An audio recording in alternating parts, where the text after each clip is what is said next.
Newcastle Live.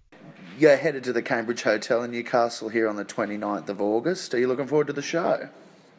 Yeah, it's been a few years since, probably almost 3 years since I've been up in Newcastle and just generally seeing Australia. So I'm really excited to get back on the road with some new songs, and obviously a new album and a new band. And yeah, I can't wait. So, When We Talk About Love was written, according to your press release, across 3 American cities as well as Australia. I wanted to ask you, what did America bring to the sound that we're going to hear on the album? You know what? I don't think it brought anything specifically. It was more the fact that I was able to dedicate time to songwriting that made the biggest difference.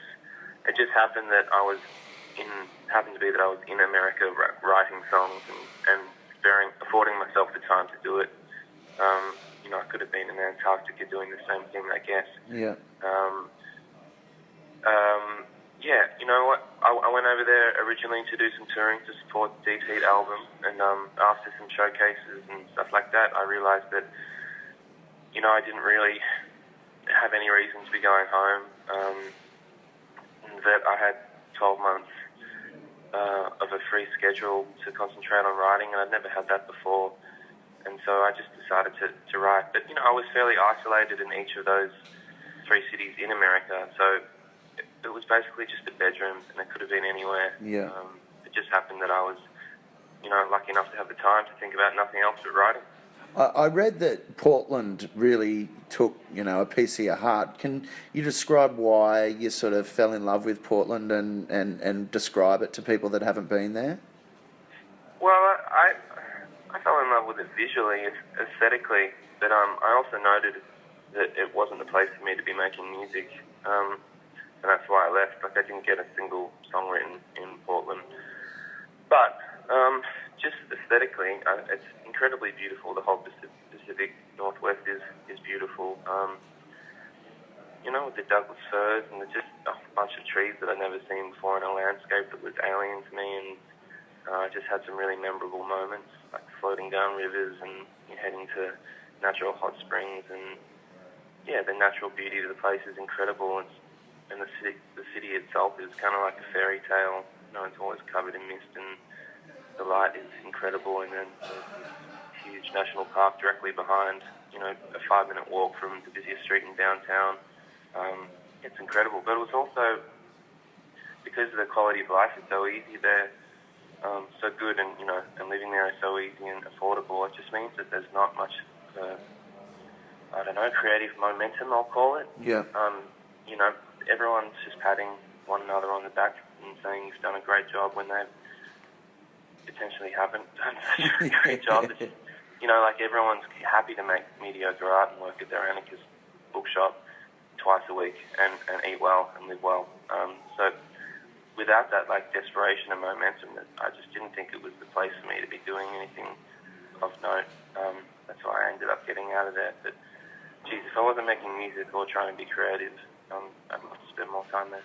One thing I noticed with the tracks that I listened to from the release is that there's a thread of love that goes through many of the songs that I listened to, and I just wanted to ask you where that inspiration came from.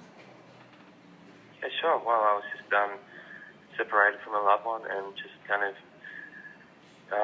was on the other side of the world and had a lot of time to think about how I ended up there, and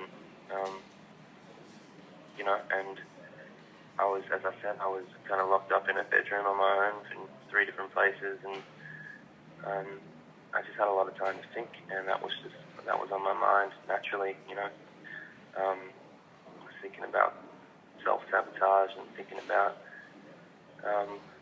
home, and I wrote songs that weren't about love as well. I wrote 45 songs for this record, but it was those 12 that ended up being the strongest and making the strongest collective. So they're the ones that made the record, and I'm probably a fairly sentimental kind of guy, so it's fairly natural for me, once being that isolated, to let my mind wander that way and write about it. I wanted to ask you a few questions about the tour now. You're going to have a lot going on stage with this tour. You know, you bring keys, viola, I've written, drums, and bass guitar, occasional second guitar. Is there a freedom in that, or is it a test to remain tight and together? Well, with the previous album, with DP, there was lots of incidental sound effects, I suppose you'd call it, that were going on, and to represent those, I had them playing through a backing track, which meant that we were locked into playing to a metronome to make sure that those ambient noises kind of were in time with the rest of the band. Yeah. By the end of that tour, I was kind of sick of having to do that. So with a new album and a new band, like we're not playing to that backing track anymore, and so we're a lot freer in terms of like floating around, pushing and pulling with time, which has been really fun.